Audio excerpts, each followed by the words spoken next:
Campus FM. Excuse-moi, Ouais? est-ce que tu sais s'il y a plus de morts ou de vivants sur Terre? Enfin, je sais pas. Enfin, peut-être. J'aime les gens qui doutent, les gens qui trop écoutent leur cœur se balancer. Tu vas t'abîmer les oreilles avec ce truc. Et puis mon père, il dit que ça peut réduire l'audition. Bonjour, vous êtes bien sur Campus FM en train d'écouter Enfin peut-être, l'émission qui vulgarise et débunk des trucs. Nous faisons partie du Rasoir Doc, magnifique asso toulousaine promouvant l'esprit critique. Et pour vous faire rentrer dans le thème d'aujourd'hui, je m'en vais vous conter une histoire. Alors installez-vous bien confortablement, j'espère que vous êtes prêts et prêtes à écouter mon storytelling autour de l'esprit critique.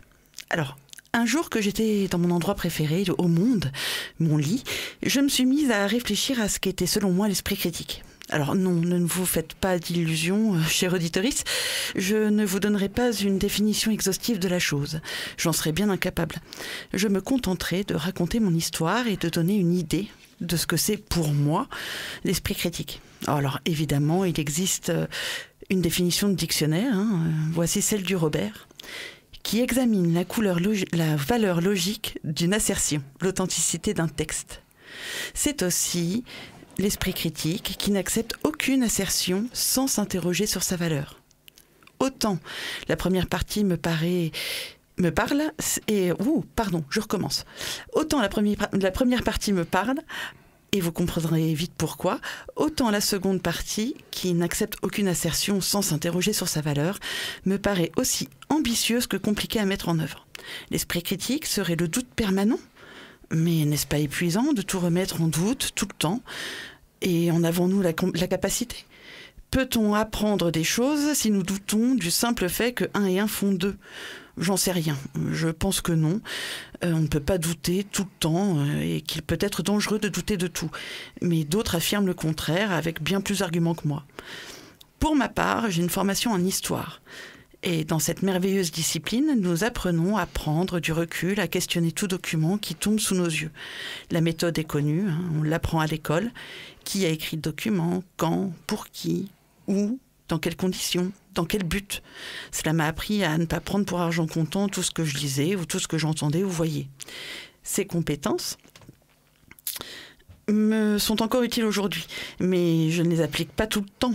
J'ai une capacité de travail de moule et chercher des réponses à toutes les questions que je pourrais me poser serait chronophage et épuisant.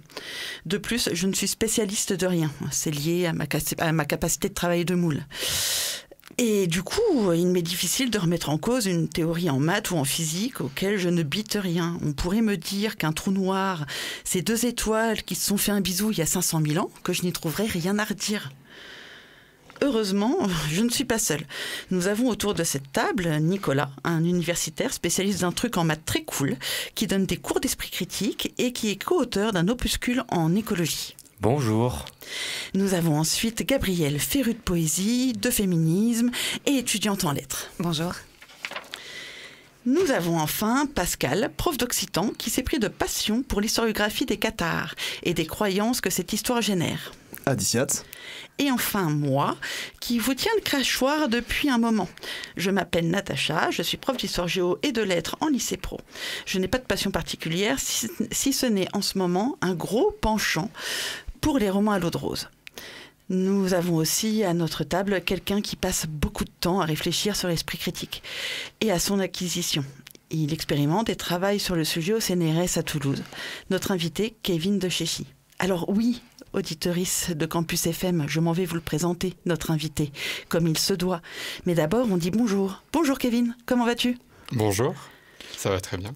Chouette. Alors, en 2021, tu as soutenu une thèse en sciences de l'éducation à l'Université de Montpellier qui s'intitule « Lien entre croyances épistémiques et argumentation de lycéens sur des questions socio-scientifiques.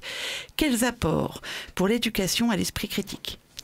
Tu as testé 12 lycéens et lycéennes sur l'acquisition de connaissances au moyen de débats numériques. Et comment ces lycéens, ces lycéennes constataient qu'elles apprenaient des trucs ou non. Avant de rentrer dans le vif de ta thèse et que tu me corriges sûrement sur les résumés trop succincts de ton travail, peux-tu nous dire comment tu en es venu à travailler sur l'esprit critique ? Alors, merci pour votre invitation et merci pour ce résumé de mon travail de thèse qui remonte déjà il y a plusieurs années. Comment est-ce que j'en suis venu à travailler sur l'esprit critique? Je suis un peu tombé dedans sans faire exprès. Donc pas comme Obélix. Mais non, moi de formation, j'ai commencé par une formation en psychologie, en sciences cognitives, où j'ai pas mal bouffé déjà d'épistémologie. Donc le terme est un peu pompeux, mais en gros c'est l'histoire des sciences, donc toutes ces questions de comment on construit des connaissances, le rapport à la vérité, les méthodologies qu'on peut mobiliser pour réduire l'incertitude de notre cognition, etc., pour avoir des assertions qui nous renseignent sur le monde. Et après, j'ai enchaîné avec une thèse en sciences de l'éducation où j'ai travaillé sur les liens, comme tu l'as dit, entre croyances épistémiques et argumentation. Croyance épistémique, c'est la même chose que l'épistémologie, mais c'est une épistémologie personnelle. C'est un peu une folk épistémologie. C'est-à-dire, en fait, c'est individuellement, comment est-ce qu'on considère que, individuellement, pour nous, qu'est-ce que c'est qu'une connaissance, comment on fait pour savoir, qu'est-ce que c'est que le vrai, etc., et en quoi ça impacte notre manière d'argumenter avec autrui. Et en fait, au fur et à mesure de mes lectures, je me suis rendu compte que ça faisait partie des piliers de l'esprit critique, même si on en parlera juste après, mais définir ce qu'est l'esprit critique, c'est un travail assez ardu. Merci. Et tu as dit que ta thèse, du coup, ça datait déjà d'il y a 3 ans. Et tu veux nous parler ce sur quoi tu travailles maintenant? Puisque là, tu fais des études en post-doctorat, donc. Oui, tout à fait. Donc, j'ai 3 gros domaines de recherche. J'ai le domaine sur croyances épistémiques et argumentation, donc qui est un peu l'héritage de ma thèse. J'ai un deuxième axe de recherche qui est sur les pédagogies universitaires. Donc notamment avec tout ce qui est en lien avec la transformation, l'apport du numérique, le distanciel, etc. À l'université, l'impact que ça a sur l'apprentissage et l'enseignement côté enseignant-chercheur. Et le dernier, là, c'est la thématique sur laquelle je travaille depuis 2 ans au CNRS, c'est l'évaluation des vidéos chez les scolaires. Donc comment est-ce qu'on accompagne les élèves à évaluer de manière critique? On pourra pareil revenir sur ce terme, sur ce que ça veut dire dans ce cas-là. Comment est-ce qu'on peut les accompagner pour qu'ils évaluent de manière critique des vidéos sur YouTube, sur TikTok, sur Instagram, etc. Ouais, et d'ailleurs, tu étais déjà venu au Rasoir Doc. On avait fait tu étais venu faire une conférence avec nous pour parler de ce sujet en particulier. La vidéo est en ligne, s'il y en a qui veulent la retrouver. Et j'avais une autre question. Donc, tu dis que tu es tombé dans l'esprit critique. Est-ce que tu l'as découvert aussi par le biais de contenus en ligne, de vidéos, etc., comme peut-être beaucoup de gens ont découvert comme ça je pense à des chaînes comme Hygiène Mentale ou La Tronche en Biais qui ont explosé au milieu des années 2010 et qui, je pense, forgent le socle esprit critique pour beaucoup de monde. Est-ce que toi, tu es passé par là aussi ou est-ce que tu as découvert ça un peu après? Alors, j'ai découvert ça complètement après, même si ça peut sembler assez étonnant. Parce que c'est pas du tout le type de contenu que je regarde sur YouTube. Moi, je regarde beaucoup de clips et beaucoup de reportages Arte, etc.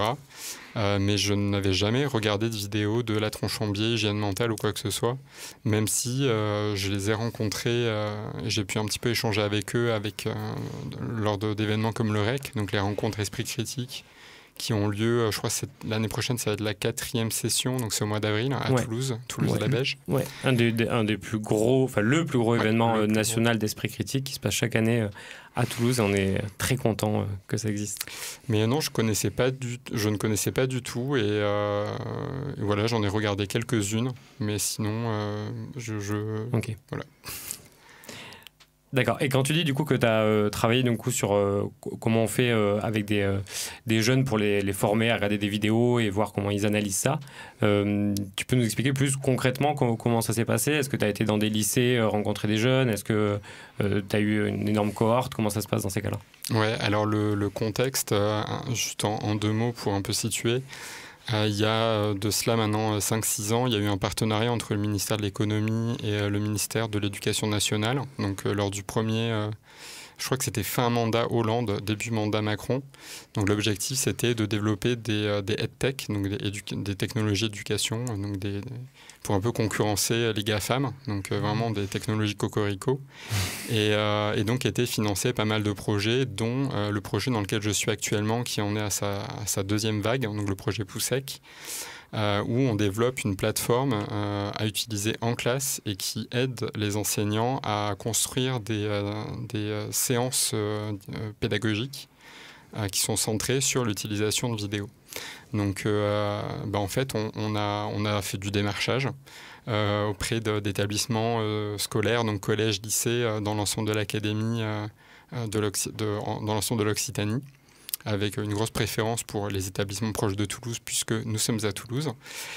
Et comment ça se passe concrètement ? En fait, on a une première... le plus gros du travail, c'est d'accompagner les enseignants dans l'utilisation de cette plateforme. Donc concrètement, ce sont des parcours où on passe de page en page. Chaque page, c'est à la main de l'enseignant de construire le contenu. Donc il peut y avoir du texte, des questions, bien évidemment du coup des vidéos, des images. Et une des particularités, c'est que l'enseignant peut faire apparaître dans les vidéos, au moment où il le souhaite, des questions, du texte. Donc, par exemple, si on regarde une vidéo sur la vaccination et que l'enseignant sait que ça va être important de prendre en compte l'expertise de la source, une fois qu'une personne lambda a parlé, il peut faire apparaître un message, voire une question. Quelle était la profession de la personne qui vient de parler ? À quel point est-ce que tu considères la personne comme experte ? Donc, en gros, ce sont des messages incitatifs qui amènent l'élève à prêter attention à certains éléments de la vidéo. Et lorsqu'on répète ce type d'exercice et qu'on le combine avec d'autres leviers pédagogiques, ça favorise le développement de certaines compétences d'évaluation de vidéos. Ok, merci. Donc là, on a vu un peu tout ce qui était les applications pratiques. Enfin, pas tout ce qui était pratique, mais une application directement pratique. On reparlera un peu théorie plus tard. On va d'abord faire une première pause musicale. Alors, nous, les gens qui nous revendiquons de l'esprit critique, nous aimons beaucoup croire que la merveilleuse Anne Sylvestre parle de nous dans la chanson « Les gens qui doutent ». C'est une croyance assez inoffensive, alors on ne s'en départira pas. Et après tout, peu importe, nous aimons sa petite chanson. Anne Sylvestre, « Les gens qui doutent ». J'aime les gens qui doutent, les gens qui trop écoutent leur cœur se balancer. J'aime les gens qui disent et qui se contredisent et sans se dénoncer. J'aime les gens qui tremblent, que parfois ils nous semblent capables de juger. J'aime les gens qui passent moitié dans leur godasse et moitié à côté. J'aime leurs petites chansons, même s'ils passent pour des cons. J'aime ceux qui paniquent, ceux qui sont pas logiques, enfin, pas comme il faut. Ceux qui, avec leur chaîne, pour pas que ça nous gêne, font un bruit de grelot. Ceux qui n'auront pas honte de n'être au bout du compte que des ratés du cœur. Pour n'avoir pas su dire, délivrez-nous du pire et gardez le meilleur. J'aime leurs petites chansons, même s'ils passent pour des cons. J'aime les gens qui n'osent s'approprier les choses, encore moins les gens. Ceux qui veulent bien être qu'une simple fenêtre pour les yeux des enfants. Ceux qui sans oriflamme et daltoniens de l'âme ignorent les couleurs. Ceux qui sont assez poires pour que jamais l'histoire leur rende les honneurs. J'aime leurs petites chansons, même s'ils passent pour des cons. J'aime les gens qui doutent mais voudraient qu'on leur foute la paix de temps en temps et qu'on ne les malmène jamais quand ils promènent leurs automnes au printemps. Qu'on leur dise que l'âme fait de plus belles flammes que tous ces tristes culs et qu'on les remercie, qu'on leur dise en leur cri merci d'avoir vécu. Et tant pis pour vos fesses qui ont fait ce qu'elles ont. C'était Les gens qui doutent de Anne Sylvestre. Vous êtes sur Campus FM et vous écoutez Enfin peut-être, l'émission de l'Esprit critique. Nous recevons aujourd'hui Kevin Dechéchy, enseignant-chercheur en sciences de l'éducation et spécialiste de l'enseignement de l'esprit critique. Et justement, on va s'intéresser plus spécifiquement à ce que c'est que ce fameux esprit critique. Parce que j'ai l'impression qu'on a tous une vague idée de ce que cela désigne, mais sachez qu'il y a des chercheurs dont c'est le métier d'y réfléchir. Alors j'aimerais commencer en partant justement des idées un peu spontanées et naïves qu'on pourrait avoir sur l'esprit critique. Et puis après, Kevin, tu pourras nous corriger si on a trop dit de bêtises. Alors j'ai demandé à des camarades du Rasoir Doc, notre association, d'essayer de définir en quelques mots comment elles et eux définissent l'esprit critique. Voici quelques réponses. Pour moi, l'esprit critique, c'est l'ensemble des méthodes que l'on peut acquérir en tant qu'individu et qui ont toutes pour point commun de permettre de mieux comprendre l'environnement qui nous entoure. Je pense aussi que c'est toute la communauté, par extension, qui cherche à promouvoir le dit esprit critique. Pour moi, c'est questionner à la fois plusieurs points. D'abord, à qui j'accorde de la crédibilité et pourquoi. Ensuite, pourquoi est-ce que je pense ce que je pense. Et comprendre que mon intuition ainsi que celle des autres sont faillibles et qu'à ce jour, l'expérimentation scientifique est ce qu'il y a de plus solide pour confronter une hypothèse au réel. C'est aussi remettre en question les évidences qui nous entourent. C'est garder en tête que connaître nos biais cognitifs ne nous en protège pas. Merci pour vos réponses. Et de même, j'aimerais demander à mes co-animatrices et co-animateurs comment ils s'en sortent quand, dans un repas de famille, on leur balance un « Quoi ? Le Rasoir Doc ? Une asso d'esprit critique ? Mais c'est quoi ça, l'esprit critique ?» Alors, Natacha nous a un peu répondu dans son édito. Alors, je vais laisser Pascal et Gabriel nous dire comment ils s'en sortent dans cette situation délicate. Alors, avec ma famille, on n'en parle pas. C'est un peu triché, ça. Déjà engueulé, c'est complètement triché. Parce qu'on s'est déjà engueulé quand... bon, peu importe. Donc, t'as pas toutes des réponses toutes faites à c'est quoi l'esprit critique ? J'ai pas de réponse toute faite et je bafouille en général beaucoup quand je dois définir ce que c'est. Donc, je pense que je vais surtout vous écouter, en fait. Et Gabriel, est-ce que tu as une réponse à cette question ? Alors, pas beaucoup plus construite, mais j'ai un mot-clé en fait que je sors en général à chaque fois, c'est le mot hygiène. Et pourtant, j'ai pas beaucoup regardé les vidéos d'hygiène mentale, hein, mais je le vis personnellement comme une hygiène intellectuelle, un peu dans l'approche que je peux en avoir. Et notamment, j'ai l'impression que ça m'a souvent sauvée de situations de grande anxiété qui étaient causées par des impressions d'irrationalité. Et c'est en ce sens-là que je considère ça comme une hygiène. Ok. Alors, Pascal, en fait, tu vois, je t'en dis. ouais, en fait, si, parce que Natacha, elle a fait une tête, genre, elle me reprochait avec ses yeux d'avoir triché en faisant un joker. Complètement. Tricher n'est pas joué. Du coup, moi, ça me fait penser surtout à un mouvement états-unien. Il y a du bon et du moins bon dans ce mouvement, mais c'était les less wrong, les gens qui essayaient d'avoir moins tort. Et voilà, l'esprit critique, pour moi, c'est un peu les outils qu'on peut essayer de mettre en place pour essayer de se tromper moins souvent ou moins gravement. Ouais, d'ailleurs, moi j'ai dit ça aussi pendant un moment quand on me demandait d'expliquer ce que c'était, je disais essayer d'avoir moins tort. Je le dis plus forcément comme ça, mais à une époque je disais ça. Et aujourd'hui, j'enseigne l'esprit critique, mais quand même je suis toujours paniqué au moment où quelqu'un me demande de le définir, parce que c'est jamais évident. Je commence maintenant à connaître quelques définitions universitaires, mais c'est pas forcément toujours adapté dans une conversation, donc c'est vraiment pas évident. Et du coup, je me retourne vers toi, Kevin. Voilà, je me rends compte qu'en fait, on est une asso qui promeut l'esprit critique, mais on est un peu incapable de se mettre d'accord sur ce dont on parle. Kevin, on a besoin de toi. Pourquoi c'est si difficile de définir l'esprit critique ? Alors juste avant de commencer, je vais juste corriger un petit point. Je suis chercheur au CNRS, c'est pas enseignant-chercheur. Enfin, pas encore. Mais j'espère que je vais me porter chance. J'espère, voilà. Les prochaines, je vais pas vérifier mes sources, je suis désolé. Les doigts. Prochaine vague de candidature, c'est en mai prochain. Donc, j'espère que tu porteras chance. C'est un peu embêtant parce que du coup, on pourrait se dire, si vous travaillez sur l'esprit critique et que vous n'arrivez pas à le définir, c'est quand même le b.a.-ba. Donc, c'est que vous seriez un peu des charlatans. Non. Donc après, voilà. Non, mais c'est une blague. Après, voilà. Moi, ce que je peux vous dire, c'est que dans la littérature, on a 3 courants qui travaillent sur l'esprit critique et qui proposent des définitions différentes. On a le premier courant, ça va être des philosophes.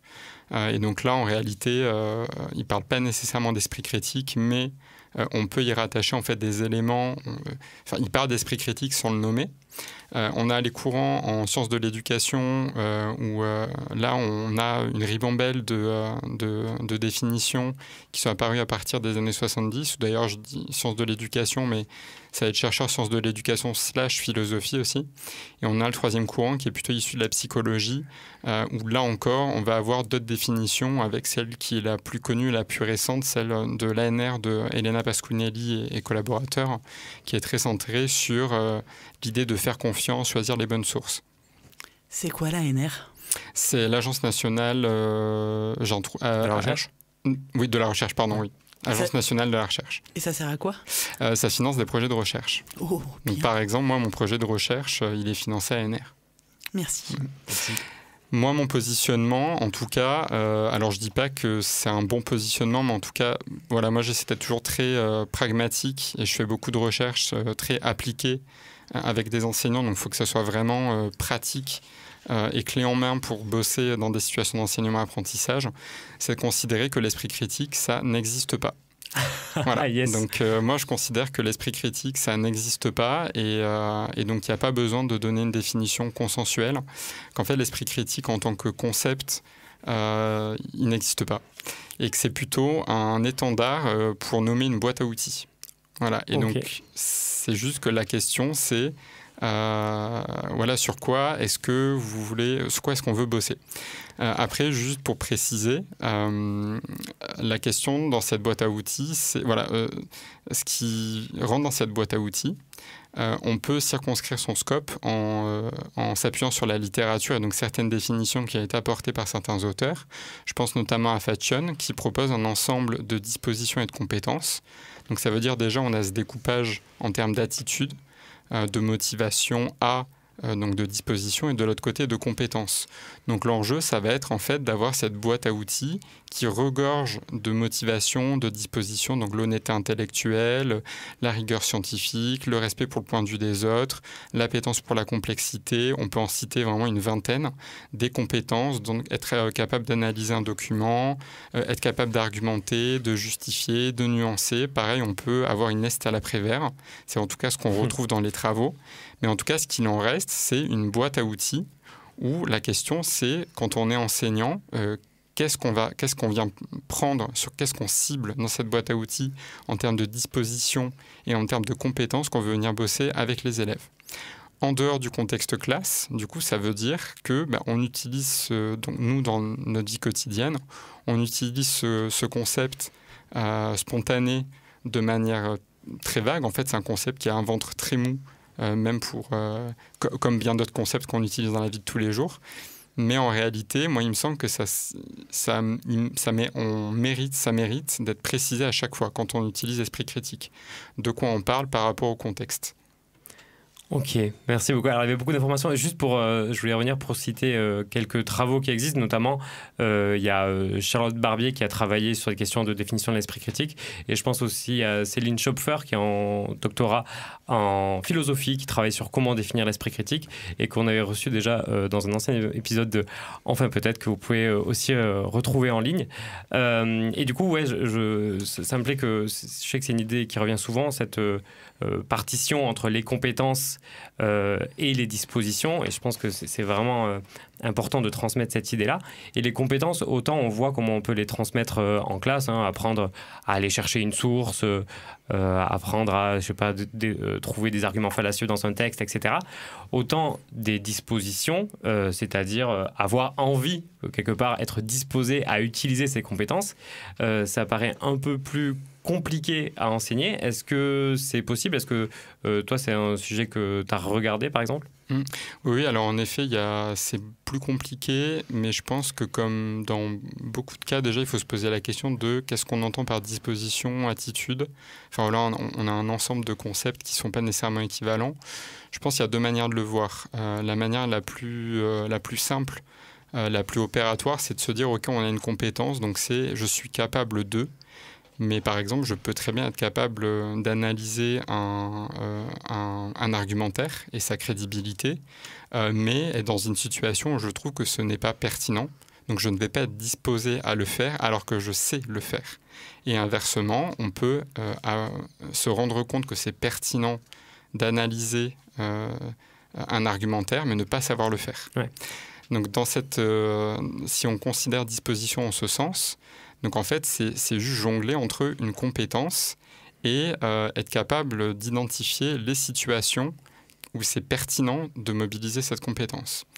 Il y a une autre possibilité, c'est de considérer que les dispositions, c'est quelque chose de beaucoup plus général, de beaucoup plus global, sans parler de personnalité, mais en tout cas quelque chose de plus transversal. Et là, par contre, moi, à ma connaissance, il y a des travaux qui essaient de développer ce genre de dispositions, au même titre qu'il y a des travaux qui essaient de faire évoluer des croyances épistémiques, donc même au-delà des dispositions des représentations. Mais là, la plupart de la littérature montre en fait de faibles effets, voire pas d'effets. La seule littérature que je vois, elle repose sur plutôt le fait de venir vraiment aborder de manière explicite vraiment l'intérêt d'une honnêteté intellectuelle, qu'est-ce que ça veut dire.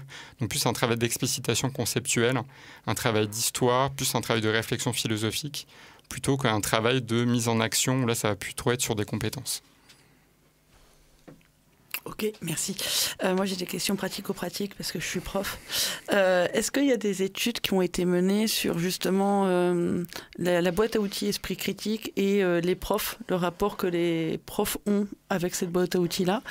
Et d'autres trucs, c'est que l'esprit critique, je pense que c'est vraiment pas inné. Et du coup, est-ce qu'il y a des formations spécifiques pour les enseignants pour déjà l'enseigner, l'esprit de la boîte à outils, et aussi pour certains profs, enfin pour les profs, expliciter un peu la boîte à outils. Alors déjà, ce qu'il faut bien comprendre, c'est que une des contraintes aussi, c'est quand on parle d'esprit critique, c'est très franco-français. Parce qu'en fait, dans la littérature en anglais, ou même dans d'autres pays francophones, on parle plutôt de pensée critique. Et en réalité, quand je dis l'esprit critique, ça n'existe pas, c'est un nom de boîte à outils, en réalité, il faut aussi considérer que ce qu'on vient mettre dans cette boîte à outils, c'est très normatif. Et en fait, dans l'absolu, ce qui se cache derrière le terme esprit critique, c'est en fait les attendus pour former un citoyen dans le monde actuel. Ce qui n'était pas, par exemple, la même chose il y a 100 ans, 200 ans, etc., ou même avant les années 70, où il était peut-être plus attendu de se centrer sur sélectionner les bonnes sources d'autorité, alors qu'aujourd'hui, pour moult raisons, massification de l'accès aux informations, réseaux sociaux, etc., remise en question de l'autorité de manière globale, donc plein de phénomènes sociologiques et autres, on a d'autres attendus. Concernant les formations qui sont disponibles, malheureusement, il n'y en a pas suffisamment. Je sais que la figure emblématique de la formation en France auprès des enseignants, c'est Denis Carotti, qui travaille plutôt à Marseille et aux alentours de Marseille. Je sais que moi, j'ai donné quelques formations esprit critique, mais c'était plus dans le cadre réservé, avec des grands guillemets, aux enseignants qui font partie des projets de recherche dans lesquels je suis. Donc là, le projet Poussec. Plus largement, en fait, il y a le GT8. Donc c'est le groupe de travail 8 du Conseil scientifique de l'éducation nationale, qui est dirigé par Elena Pasquinelli, dont je fais partie, où là, le travail, il est plus sur la formalisation de livrables qui sont accessibles sur Internet. Et donc là, notamment, il y en a un qui va sortir dans pas très longtemps, où on propose justement une boîte à outils composée de mémoire de 5 grosses compétences qu'on décline en sous-compétences, en indicateurs, pour venir travailler avec sa classe. Le problème actuellement, c'est que il y a une réflexion qui est toujours en cours. Et le gros problème, c'est que là, on parle de compétences, mais n'importe quel enseignant, je pense, le sait. Juste définir une compétence, c'est insuffisant. Il faut définir des indicateurs. Donc, par exemple, compétence, évaluer l'expertise d'une source. OK, mais c'est quoi les indicateurs qui me permettent de définir, de repérer l'expertise? Et même quand j'ai les indicateurs, il faut montrer aux élèves, même plus largement aux apprenants, qu'est-ce que ça donne en situation. Donc, par exemple, compétence, expertise de la source, un des indicateurs, le niveau de diplôme. Comment est-ce que je fais pour recueillir cette information in situ, en action, quoi. Donc, est-ce qu'il le donne dans la vidéo? S'il ne le donne pas dans la vidéo, comment je fais pour aller le chercher ailleurs, etc. Et ça, ce travail-là, il est toujours en cours. Et j'irai même plus loin, c'est que, et ça pareil, on le sait tous en étant passé à l'école, et on le sait d'autant plus quand on est enseignant, travailler sur l'expertise de la source en français, en SVT, en histoire géo, ce n'est pas la même chose, ce n'est pas les mêmes indicateurs. Donc il y a des différences disciplinaires, et là il y a vraiment tout un chantier à réaliser, mais par chance, il y a déjà tous ces travaux qui sont réalisés, mais c'est juste qu'ils sont dispersés au sein des différentes disciplines. Je pense beaucoup aux didacticiens là, mais voilà, en réalité, même plus globalement, le constat c'est qu'on a assez peu de travaux sur l'esprit critique. Mais si on considère l'esprit critique comme le nom d'une boîte à outils et que nous, ce qui vient nous intéresser dans cette boîte à outils, c'est par exemple l'évaluation de vidéos, et bien là, en fait, on a énormément de travaux. Comment est-ce qu'on accompagne les élèves pour évaluer des textes? On a énormément de travaux. Comment est-ce qu'on développe l'argumentation? On a énormément de travaux. Mais par contre, on en a peu sur l'esprit critique. Merci. Donc, je pense qu'on va passer au portrait de... Ouais, il me semble. Ouais, donc on va passer à la chronique de Pascal qui va nous présenter un petit portrait, c'est bien ça? Ouais, c'est ça. Alors, est-ce que, Kevin, tu connais un monsieur qui s'appelle Xu Xiaodong? Pas du tout. Allez, c'est parti, tu vas connaître. Alors, premièrement, je te propose de regarder une courte vidéo, et pour que ça soit un peu plus radiophonique, je vais te demander de décrire ce que tu vois. Est-ce que ça te va? D'accord, donc je vais mobiliser mes compétences d'analyse critique. Ouais, sauf que t'as pas la source, c'est en plein écran, tu sais pas ce qui se passe, je vais tout expliquer après. Okay. Donc là, je peux commencer dès à présent. Ouais, vas-y. Il y a un sol, vous savez, comme les espèces de carrés là, pour enfants qu'on assemble... Ouais. Un espèce de plastique mousse là qui fait un peu damier, avec visiblement c'est un espèce de ring parce qu'il y a deux mecs qui sont un peu en tenue tenue de combat Viet Vo Dao / karaté Bushido, et avec des gens autour qui regardent et plein de caméras. Allez, on va mettre la vidéo. Tu lances, vas-y. Ok, donc c'est bien ça, c'est un ring. Il y a le coach l'arbitre qui va lancer le combat. Il y a un mec, je pense qu'il est boxeur, l'autre qui fait plutôt arts martiaux. J'allais dire aikido, mais ça c'est pas une posture d'aïkido. Est-ce qu'il prépare les pieds, l'autre? Non, il est plus sur les mains, donc il fait plus de la boxe, j'imagine. Ok, il commence à se battre. Ok, le mec qui fait du karaté Bushido, il est par terre, il se fait défoncer la gueule à coups de poing par l'autre. Il y a l'arbitre qui intervient.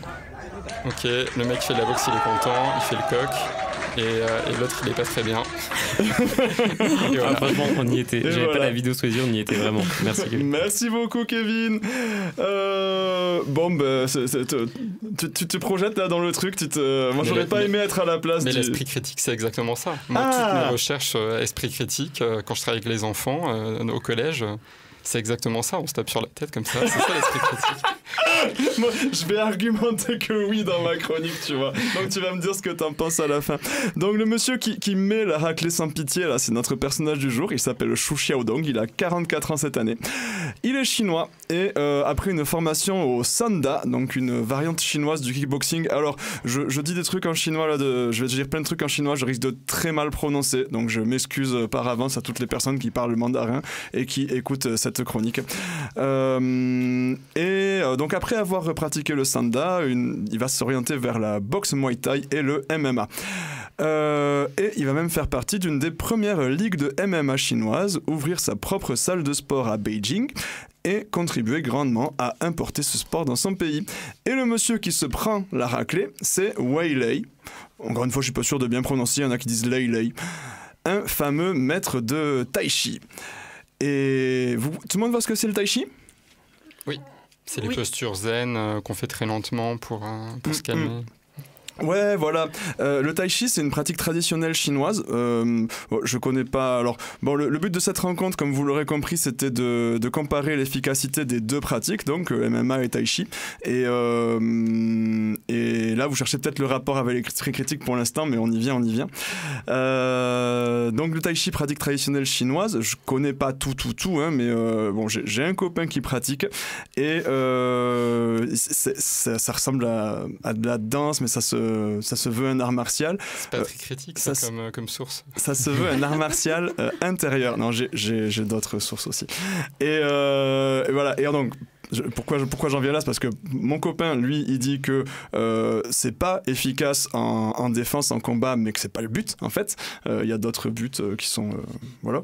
Et par contre, selon Maître Weilei et plein d'autres maîtres de Tai Chi en Chine, c'est efficace en combat, et voire même plus efficace que tout le reste, puisque la maîtrise du Qi, donc cette énergie vitale qui circulerait dans tous nos corps et que la biologie moléculaire n'a toujours pas réussi à observer en 2024, parce que c'est subtil, j'imagine. Donc la maîtrise du Qi conférerait au maître des pouvoirs de super-héros quasiment, comme par exemple faire tomber une personne sans la toucher, ou dans le cas de Weilei, se faire un champ de protection autour de lui et retenir des pigeons sur sa main. Voilà. Très pratique. Ouais. D'ailleurs, ce n'est vraiment pas ce qui s'est passé dans la vidéo. Non, ça s'est pas passé. Et avant de continuer, j'avais un petit point super pouvoir. Le champ de protection, si ça marchait, ça pourrait être utile. Et les projections de Chi, si ça marchait, on serait dans Dragon Ball Z et ça serait trop cool. Mais par contre, garder un pigeon sur sa main, ou tordre des cuillères par la pensée, ou tourner les pages d'un livre par la pensée, comme prétendent pouvoir le faire certaines personnes, voilà, si on a les méchants aliens de Marvel qui arrivent sur Terre pour de vrai un jour, nos super-héros ne sont pas prêts. Désolé. Et donc, quand Weilei prétend pouvoir battre des combattants de MMA, Xu Xiaodong le prend au mot, et en 2017, il en résulte cette rouste de 20 secondes qu'on vient de regarder. Voilà, la vidéo... Ensuite, je vais vous la faire un peu courte. La vidéo fait le buzz en Chine. Et pour Xiaodong, c'est donc le début de la célébrité et surtout le début de grosses emmerdes, voire d'une véritable descente aux enfers. Il continue de défier et de combattre des maîtres d'arts martiaux qu'il estime être des imposteurs. Il gagne tous les combats contre ces maîtres, ce qui semble suggérer que ça pourrait effectivement être des imposteurs. Et ce faisant, il s'en prend non seulement à un business lucratif, mais aussi à un mythe national un petit peu. L'idée que les arts martiaux traditionnels chinois sont supérieurs aux autres techniques de combat venues de l'étranger comme le MMA apparaît dans pas mal de médias chinois et ça a l'air d'arranger le pouvoir central en fait. Donc à un moment sa famille reçoit des menaces de mort. Un riche entrepreneur promet $1 million au combattant de Tai Chi qui le battra.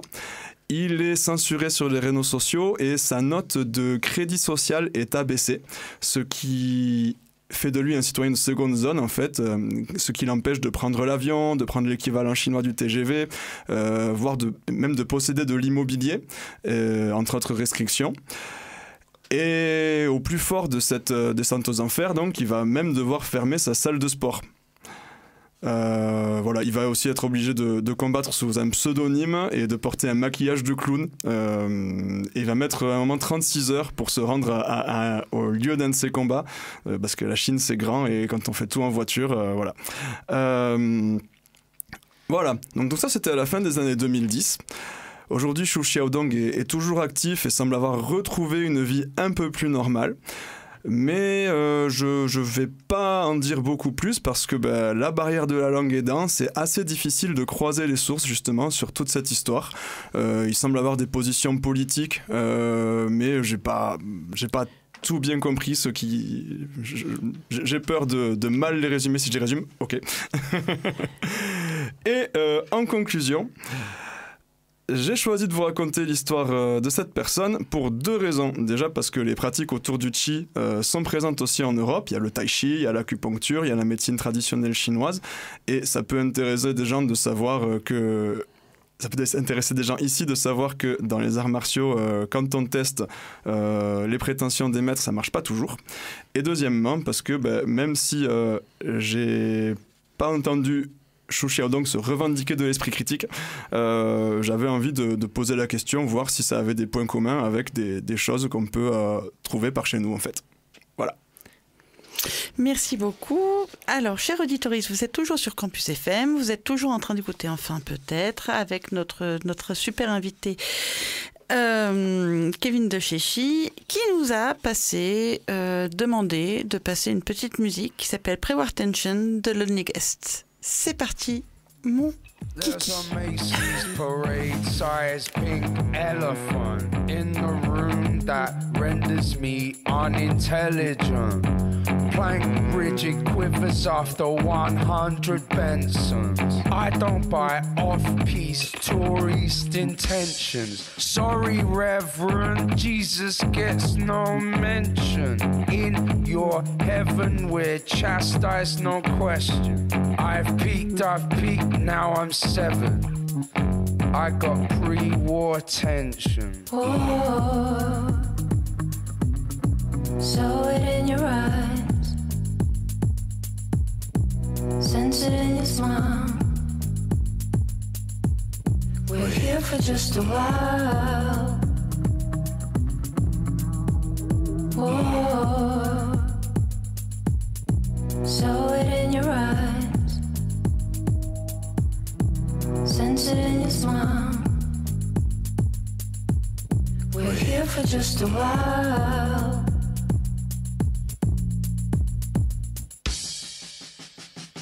I need a slave to kill my grave. And wait for hours, bring me flowers. You wander home through the concrete towers. Life devours, then it sours. You wanna go, but you really can't stay. Trouble and strife, to take your life. Trouble and strife, to take your life. Oh, saw it in your eyes, sense it in your smile.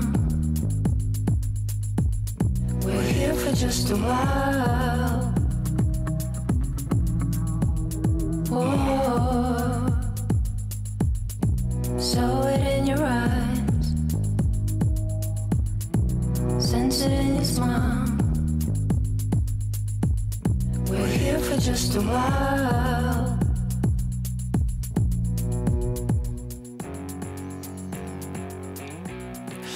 C'était Pre-War Tension de Lonely Guest. Vous êtes toujours sur Campus FM et vous écoutez Enfin Peut-être, l'émission qui parle d'esprit critique. Aujourd'hui, nous recevons donc Kevin de Chéchy, qui est spécialiste de l'enseignement de l'esprit critique. Donc on a déjà vu beaucoup de choses sur qu'est-ce que c'est l'esprit critique, qu'est-ce que ça n'est pas, mais avec tout ça on n'est pas vraiment rendu. Nous on fait une émission, on fait des événements, on fait des ateliers autour de l'esprit critique et en fait on se rend compte que c'est un concept qui est loin d'être si évident que ça. Du coup Kevin, est-ce que tu penses que c'est quand même une notion qu'il est important de transmettre ? Alors oui, même si il y a débat et on peut ne pas s'entendre sur ce que c'est que la définition de l'esprit critique, voire la fonction que ça a, donc est-ce que ça existe, est-ce que ça n'existe pas en tant que concept, en tant que tel. Je trouve que c'est particulièrement important de conserver ce concept, ne serait-ce que voilà, dans le cadre de l'école, ça permet de mettre cet objectif-là à l'agenda. Il faut garder en tête voilà, que l'esprit critique, c'est quelque chose de très normatif, que ce qu'on entend souvent derrière, c'est en lien avec des objectifs d'éducation de futurs citoyens. Et en dehors de l'école, c'est aussi quelque chose de très normatif, où voilà, on a tout un imaginaire derrière, où voilà, tout à l'heure tu parlais des définitions de Robert, qui évoquait voilà, les enjeux en lien de la pensée logique, mais aussi de l'argumentation, si je me rappelle bien, je me rappelle plus. En fait, c'est surtout l'examen critique et le doute de voilà. tout. Oui, qui sont des pierres angulaires de l'esprit critique. On pourra y revenir, mais en tout cas, ça reste un concept particulièrement important à mobiliser.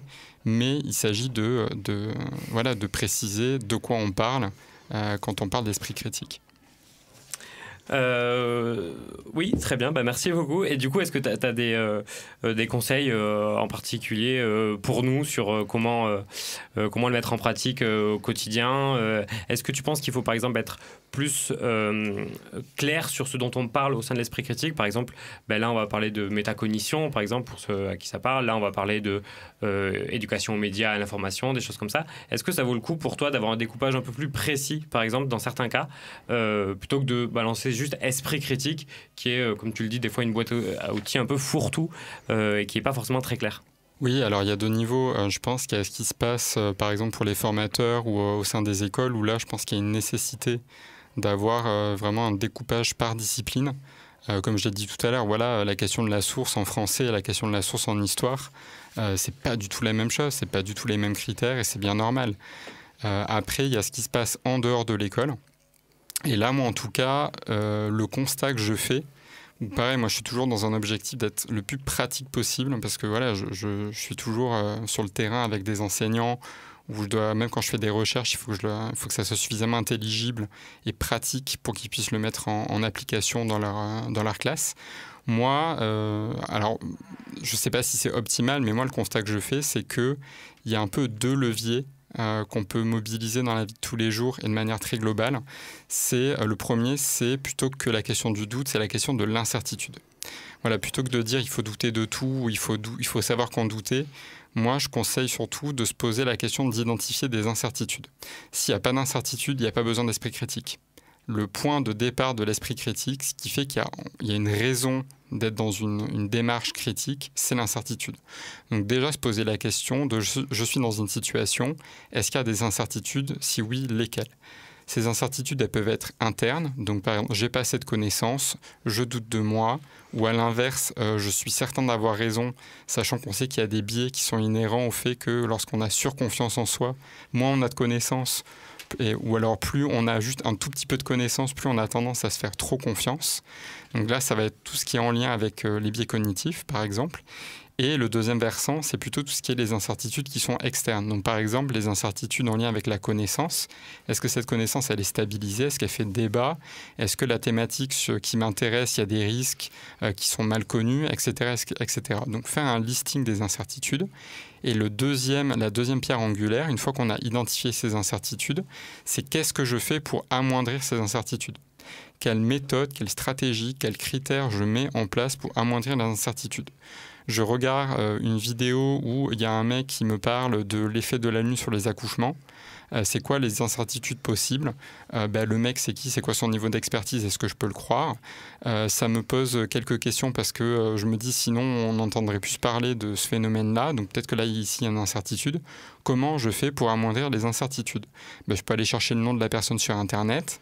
Je peux consulter d'autres vidéos, d'autres sites Internet pour recouper. Donc voilà, c'est juste avoir ces espèces de 2 faces d'une même pièce, identifier des incertitudes et mobiliser des leviers, des stratégies, des critères pour amoindrir ces incertitudes. Et moi, en tout cas, c'est le truc que je trouve le plus opératoire, le plus clé en main, même s'il n'est pas parfait et qui sert un peu de guide de route, je trouve, dans pas mal de situations. Identifier des incertitudes et chercher des moyens d'amoindrir ces incertitudes. Ok, merci beaucoup. On retiendra donc l'esprit critique en 2 temps, donc l'identification d'incertitudes et comment les amoindrir avec un certain nombre de méthodes. Merci encore. Alors on a vu ce que c'était l'esprit critique, mais on n'a pas vraiment vu ce que ce n'était pas l'esprit critique. Gabrielle, est-ce que tu peux nous en dire un mot? Oui, alors je ne vais pas exactement vous parler de ce monde trop large qui n'est pas l'esprit critique, mais je me suis questionnée sur l'emploi du terme, en fait, critique. Et du coup, j'ai regardé pour le substantif, notamment. Et dans l'art, on parle de critique quand on émet un jugement, en fait, subjectif. Et donc, je vais vous parler un peu de cinéma. Et vous donner ma petite définition de ce qu'est une critique de cinéma. Et selon moi, à peu près, à gros traits, c'est un jugement subjectif sur un film qui inscrit la lecture de l'œuvre dans un cadre restreint, selon des codes arbitraires, issus d'une pensée dominante et qui vise à influencer l'opinion publique sous couvert d'une légitimité conférée par un milieu intellectuel bourgeois et parisien. En gros, voilà. Selon moi, ce n'est pas ça, faire preuve d'esprit critique, donc... En revanche, si on veut lier esprit critique et art, on peut faire comme la journaliste féministe Chloé Thibault dans son livre « Désirer la violence, ce que la pop culture nous apprend à aimer ». Donc c'est de cet essai-là que je vais vous parler. Dans ce livre, l'autrice développe une réflexion critique sur le cinéma, sur les représentations qui y sont faites des rapports hétéros, affectifs et sexuels, et sur l'impact que ces représentations-là ont sur nos vies, à nous, les gens non fictifs. Plus simplement, elle se demande à quel modèle nous sommes confrontés dans les œuvres cinématographiques et comment nous adhérons à ces modèles-là. Alors au cinéma, il y a un terme qui est le trope, qui désigne une figure narrative aisément identifiable, reproductible, souvent donc plutôt dénuée d'originalité, en fait, mais son identification, justement, procure un sentiment confortable de familiarité. En cela, il ne demande absolument aucune exigence d'interprétation. Pour vous donner un exemple, on peut retrouver le cliché du personnage un peu séducteur compulsif qui finit par se ranger quand il rencontre une fille qui est sage et pure. Voilà, par exemple, ce sont des figures que l'on ne remet plus en question et qui participent de notre adhésion au film, et certainement aussi du plaisir avec lequel nous allons entrer dedans pour nous laisser porter. Et Chloé Thibault propose assez simplement, mais de manière percutante, un regard critique sur un certain nombre de tropes qui, à force d'être reproduits et valorisés de film en série, sont parvenus à normaliser les violences amoureuses, voire à les rendre désirables. Et ce sont peut-être ces comportements banalisés qui sont les plus insidieux. D'abord, parce qu'ils ne sont pas présentés comme problématiques, soit parce qu'ils prêtent à rire, ou parce qu'ils sont validés par tous les personnages de l'intrigue, ou même parce que c'est grâce à ces comportements que la belle héroïne va tomber amoureuse du délicieux macho qui la maltraite. Ensuite, parce qu'en étant rendus acceptables, voire enviables à l'intérieur de la fiction, ils vont pouvoir bénéficier d'une espèce de présomption déjà faite, déjà acceptée, lorsqu'ils surviendront dans le vrai monde des vrais gens avec ces vraies violences systémiques. Prenons un exemple. Pour rappel, ce que l'on tente assez audacieusement d'appeler un baiser volé est en fait une agression sexuelle, soit dans la loi française, un délit passible d'une peine de 5 ans d'emprisonnement et 75 000 € d'amende. Or, cette agression sexuelle, je le répète, fait l'objet d'énormément d'interprétations prétendument romantiques. Et ces représentations portent en elles l'implicite selon lequel, en fait, la femme, elle en avait sûrement envie. Preuve en est qu'une fois qu'elle a été forcée, eh bien, elle tombe dans les bras du type qui l'a forcée. Oui, il y a une banalisation des viols et des agressions sexuelles au cinéma, qui véhicule des croyances dangereuses, selon lesquelles soit c'est drôle, soit elle l'a bien cherché parce qu'au fond elle le voulait, ou alors le non veut quand même toujours un peu dire oui. Le harcèlement d'ailleurs c'est quelque chose de super romantique et mignon. On trouve aussi le trope des hommes qui se battent pour avoir la fille, et pour qui d'ailleurs c'est flatteur. On a aussi le trope de la travailleuse du sexe, cette dépravée qui est toujours une victime prédestinée. Et enfin on a aussi les personnages de psychopathes qui sont assez souvent des hommes hautement désirables. Bref. Précisons que mettre cela en lumière et s'en offusquer ne relève absolument pas d'une quelconque propension à la cancel culture, comme s'en effraient parfois nos plus éminents penseurs réactionnaires. Proposer une lecture critique d'un art qui s'inspire du réel et l'infuse en retour permet de ne plus se soumettre à sa mécanique trop bien huilée. L'autrice rappelle d'ailleurs que analyser les effets potentiels et réels d'une œuvre n'empêche ni de la juger pour elle-même, ni de l'apprécier.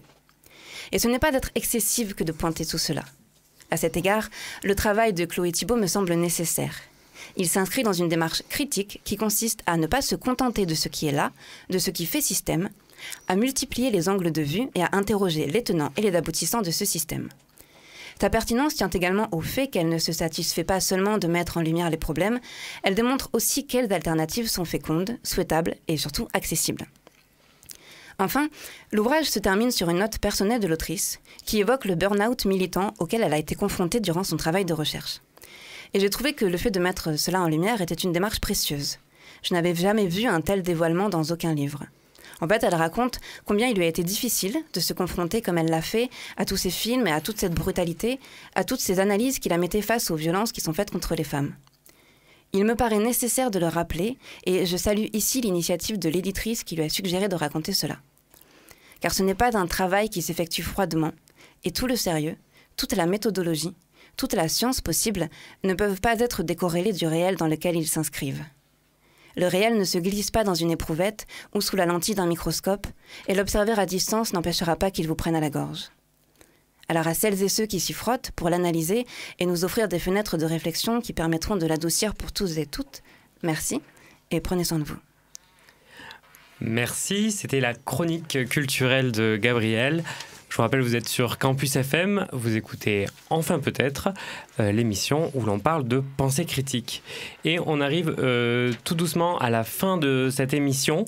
Et comme en fait c'était notre toute première, on voulait vous dire un petit mot sur qui nous sommes. Nous sommes donc le Rasoir Doc qui depuis peu est une association, mais qui avant, pendant très longtemps, était un collectif créé, si ma mémoire ne me trompe pas, en 2021 avec...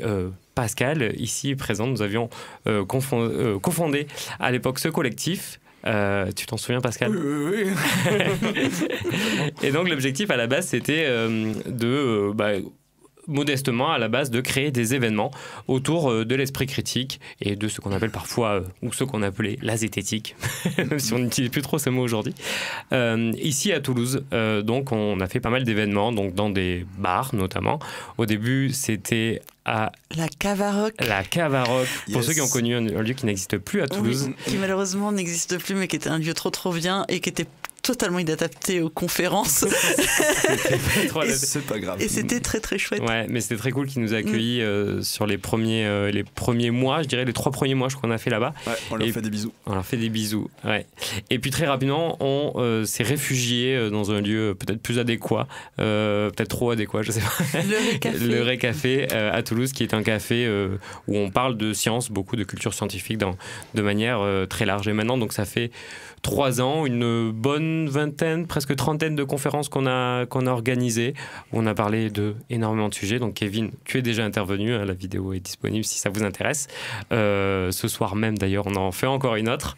Et puis voilà, le petit Rasoir Doc est devenu gros. On a fait d'autres choses depuis et on vient donc de lancer cette émission de radio. On en est très content.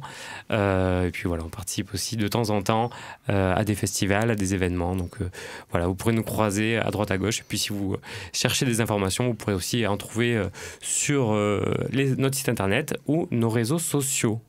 Voilà. Eh bien voilà, 1 heure de bien remplie. Donc merci à vous, chers auditeurs de Campus FM, de nous avoir écoutés. Merci à Campus FM de nous avoir accueillis. Et à François pour sa réalisation docte. On vous dit au mois prochain. Merci aussi, à Kevin de Chéchy, que j'ai complètement oublié parce qu'il fait partie des meubles. Merci Kevin de ta venue. On vous dit au mois prochain. Des bisous.